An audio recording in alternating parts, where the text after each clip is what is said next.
मित्रों, आज मैं तुमसे उस विषय पर बात करने जा रहा हूँ जो मनुष्य को सबसे ज़्यादा परेशान करता है, सबसे ज़्यादा उत्सुक करता है, और वो है मृत्यु।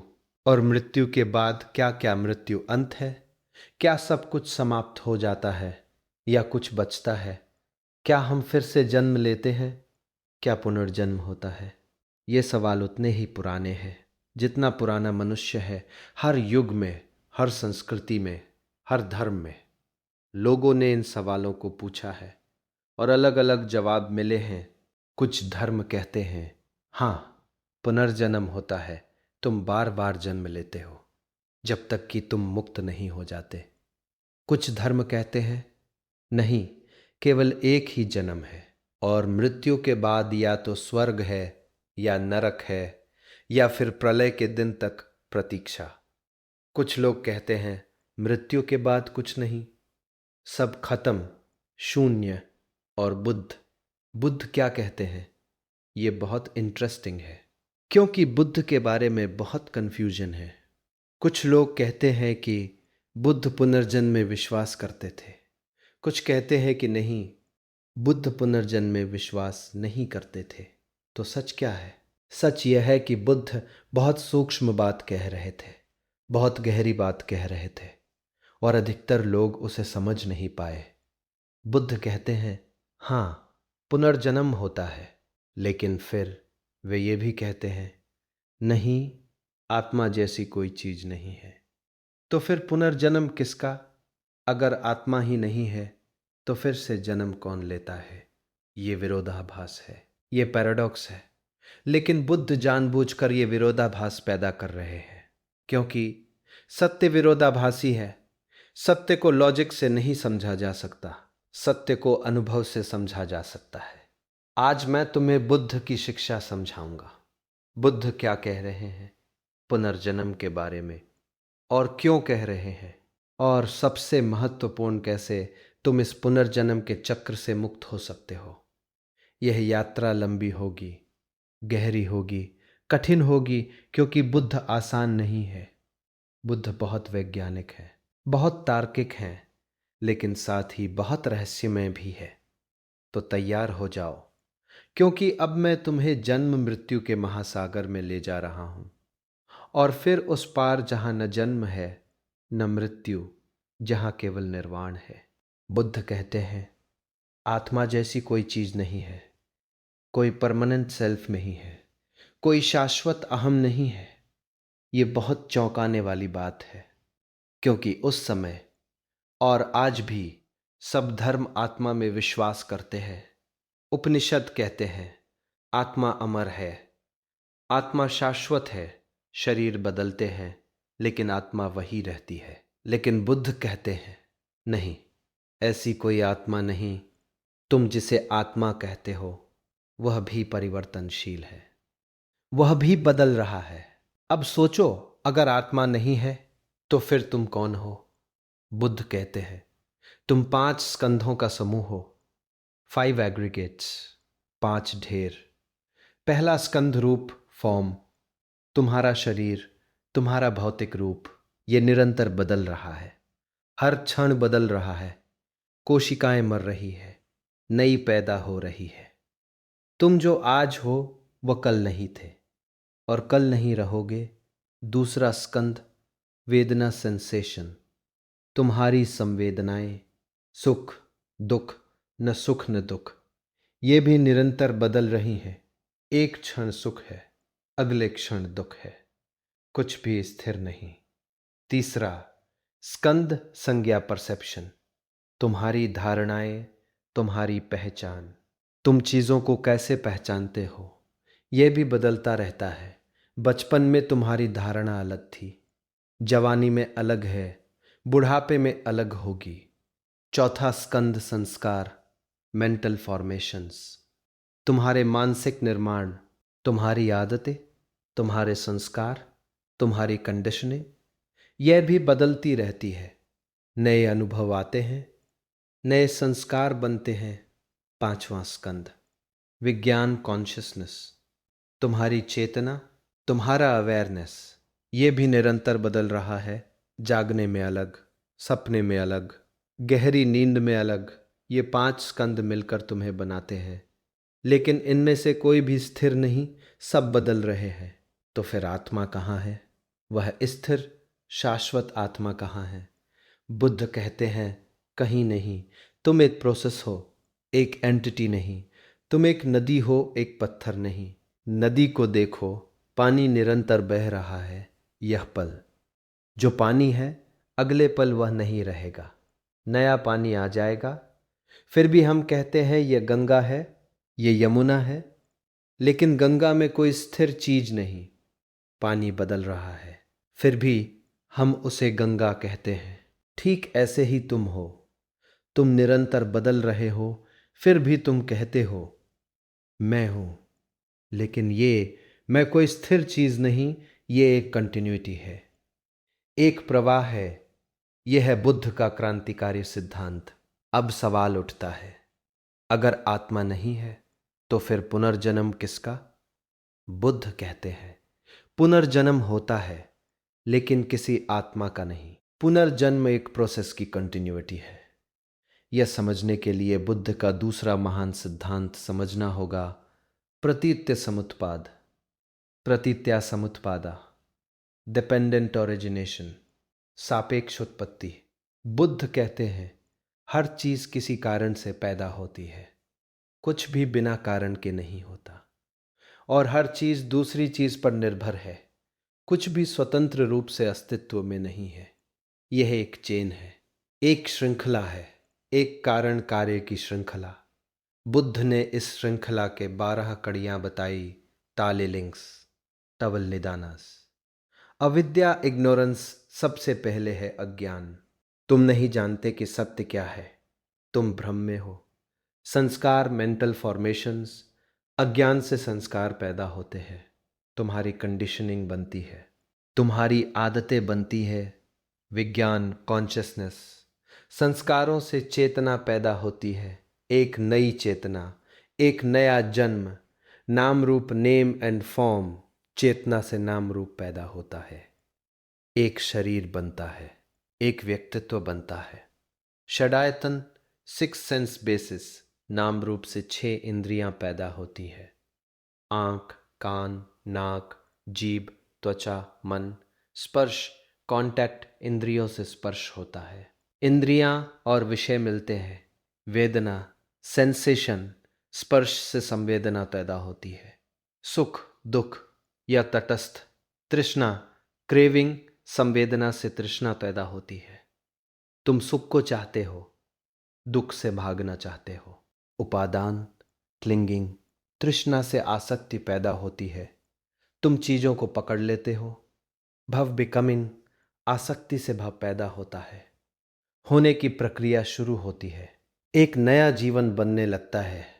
जाति, बर्थ, भव से जन्म होता है, तुम फिर से पैदा होते हो। जरा, मरण, आजिंग एंड डेथ, और जन्म से बुढ़ापा और मृत्यु आती है, और फिर से ये चक्र शुरू होता है। ये है प्रतीत्य समुत्पाद, ये है बुद्ध की व्हील ऑफ लाइफ, जीवन का चक्र। देखो, इसमें कहीं आत्मा नहीं है, लेकिन फिर भी कंटिन्यूटी है, क्योंकि हर कदम अगले कदम को जन्म देता है। अविद्या संस्कार को जन्म देती है, संस्कार विज्ञान को जन्म देते हैं, और ये चलता रहता है।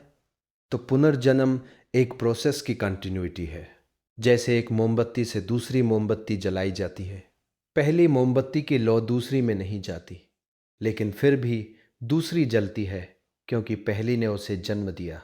ठीक ऐसे ही तुम्हारी आत्मा अगले जन्म में नहीं जाती, लेकिन तुम्हारे संस्कार, तुम्हारी तृष्णा, तुम्हारा कर्म, ये सब एक नई चेतना को जन्म देता है, और वह नई चेतना एक नया जीवन शुरू करती है।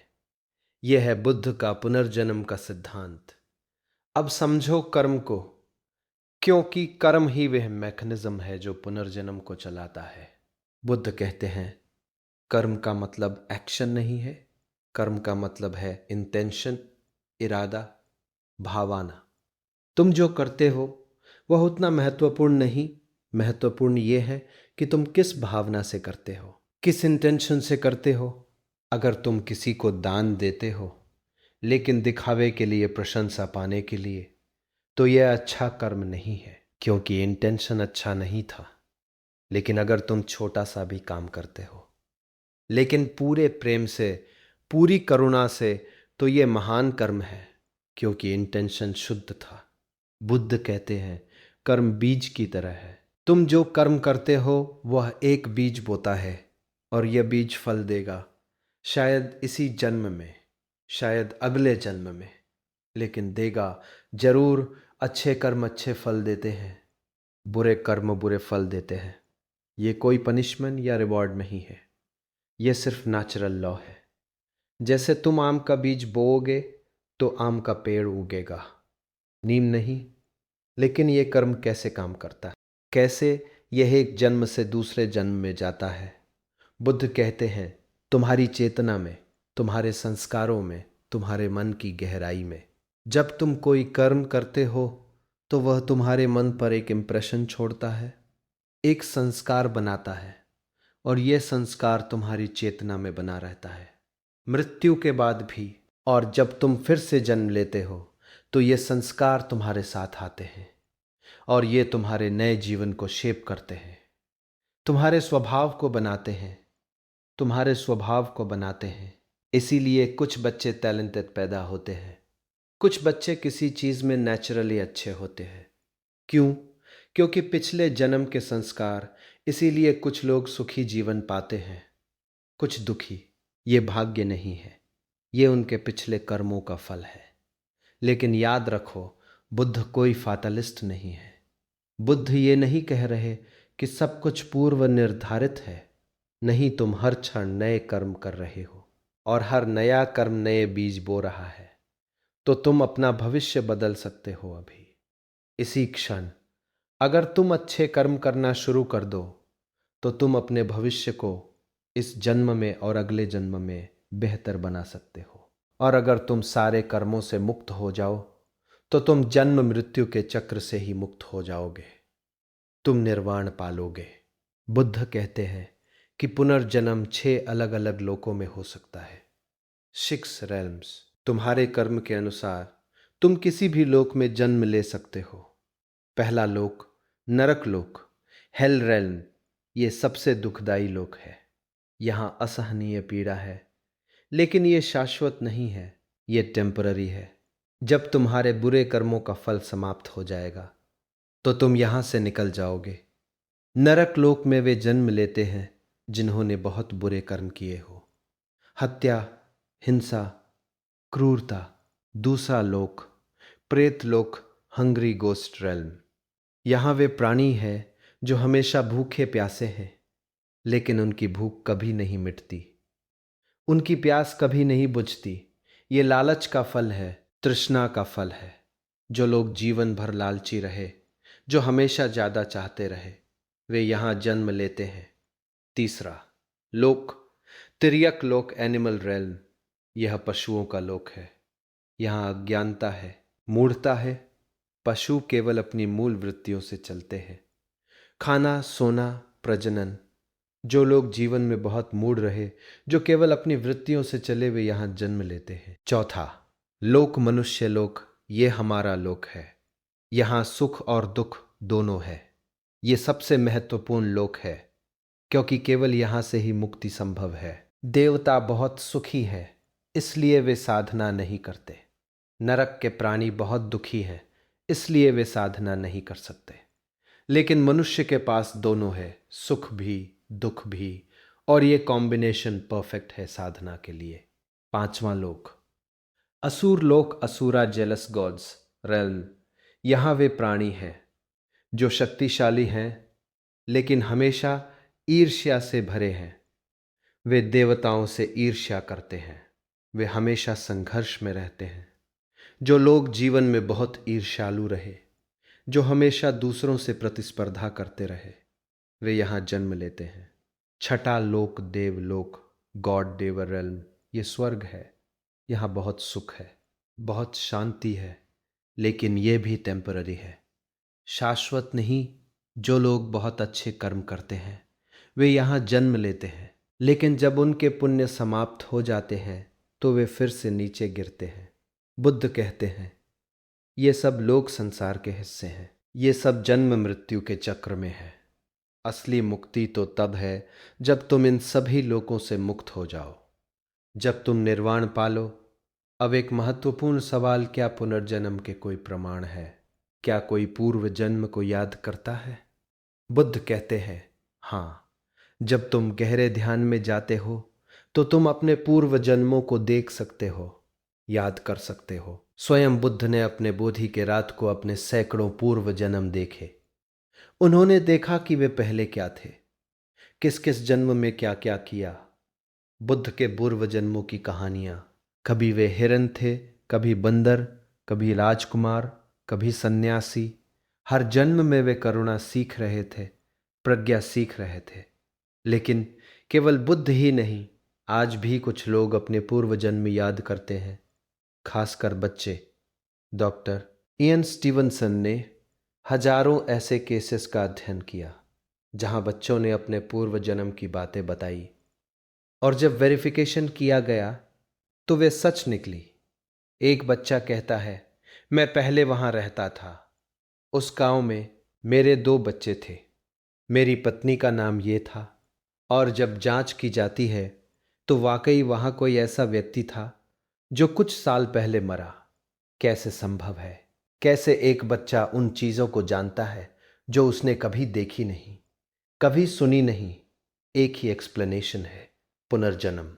तिब्बती बौद्ध परंपरा में तो ये बहुत कॉमन है।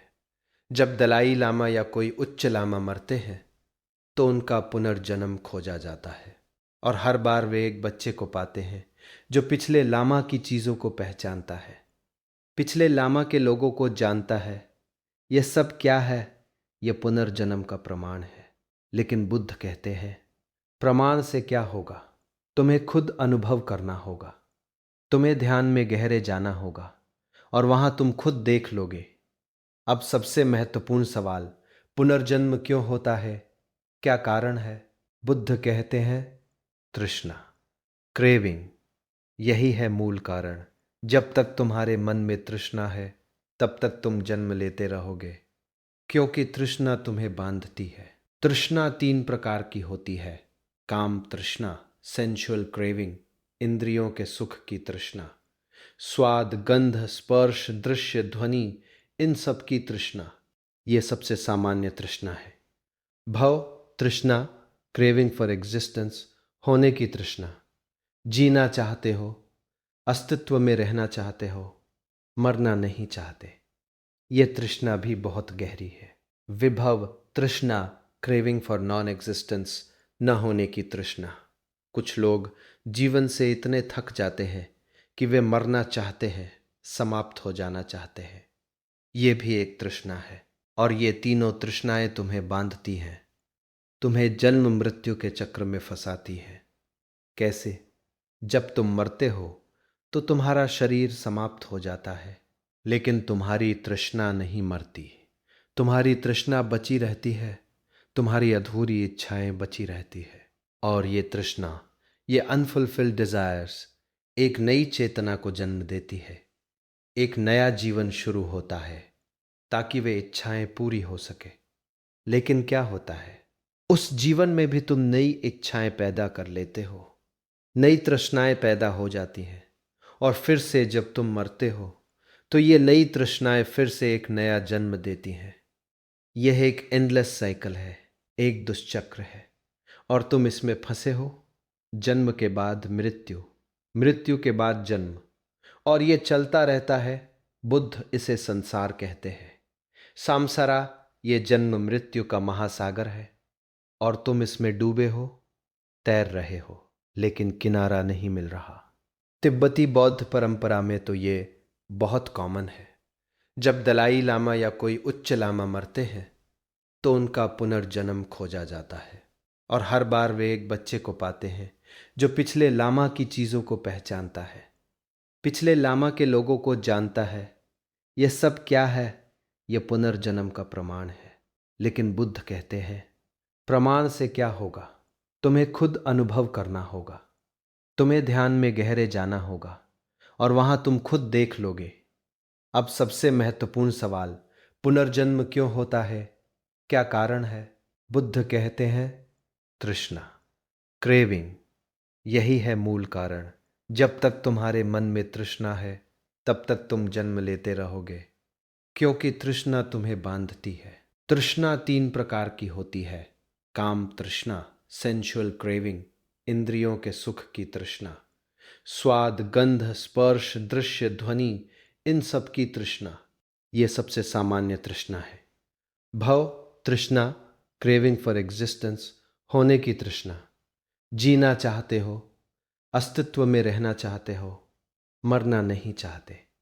ये तृष्णा भी बहुत गहरी है। विभव तृष्णा, क्रेविंग फॉर नॉन एग्जिस्टेंस, न होने की तृष्णा। कुछ लोग जीवन से इतने थक जाते हैं कि वे मरना चाहते हैं, समाप्त हो जाना चाहते हैं। ये भी एक तृष्णा है। और ये तीनों तृष्णाएं तुम्हें बांधती हैं, तुम्हें जन्म मृत्यु के चक्र में फंसाती हैं। कैसे?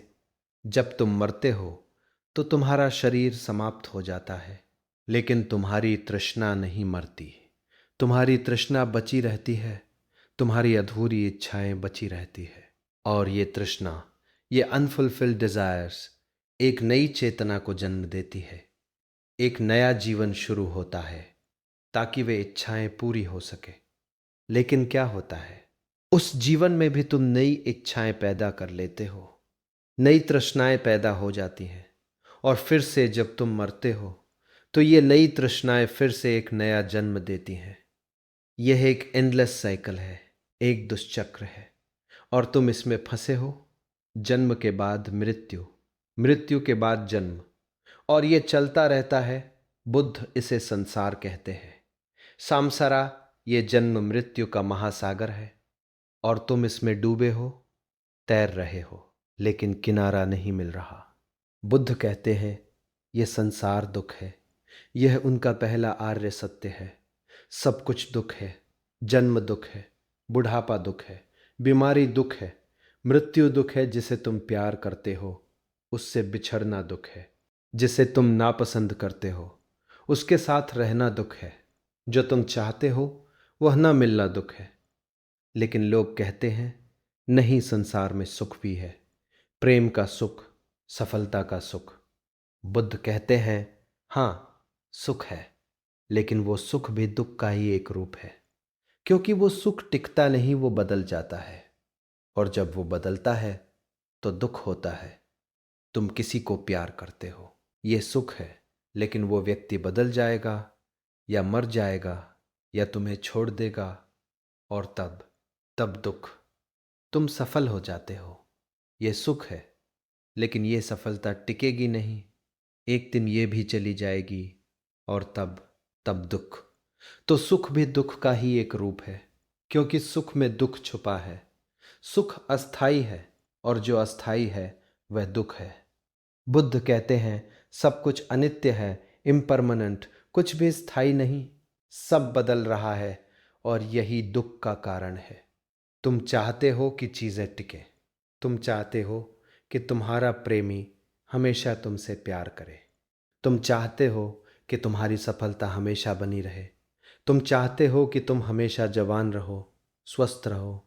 लेकिन यह संभव नहीं, क्योंकि सब कुछ बदल रहा है, कुछ भी स्थिर नहीं। और ये जो बदलाव है ये तुम्हें दुख देता है, क्योंकि तुम चाहते हो कि चीज़ें न बदलें, लेकिन वे बदलती हैं। और यही संघर्ष है, यही दुख है। तो संसार दुख है। और जब तक तुम संसार में हो, जब तक तुम जन्म मृत्यु के चक्र में हो, तब तक दुख रहेगा। अब अच्छी खबर, बुद्ध कहते हैं दुख से मुक्ति संभव है, पुनर्जन्म से मुक्ति संभव है, और वह मुक्ति है निर्वाण। निर्वाण का मतलब है बुझ जाना, एक्सटिंक्शन। लेकिन क्या बुझता है? तुम नहीं, तुम्हारी तृष्णा बुझता है, तुम्हारा अहंकार बुझता है, तुम्हारा अहंकार बुझता है। जब तृष्णा बुझ जाती है तो पुनर्जन्म का कारण ही समाप्त हो जाता है। जब तुम कुछ नहीं चाहते तो तुम्हें फिर से जन्म लेने की जरूरत नहीं रहती। यह ऐसे समझो, एक आग जल रही है, जब तक लकड़ी है तब तक आग जलती रहेगी, लेकिन जब लकड़ी खत्म हो जाती है तो आग बुझ जाती है।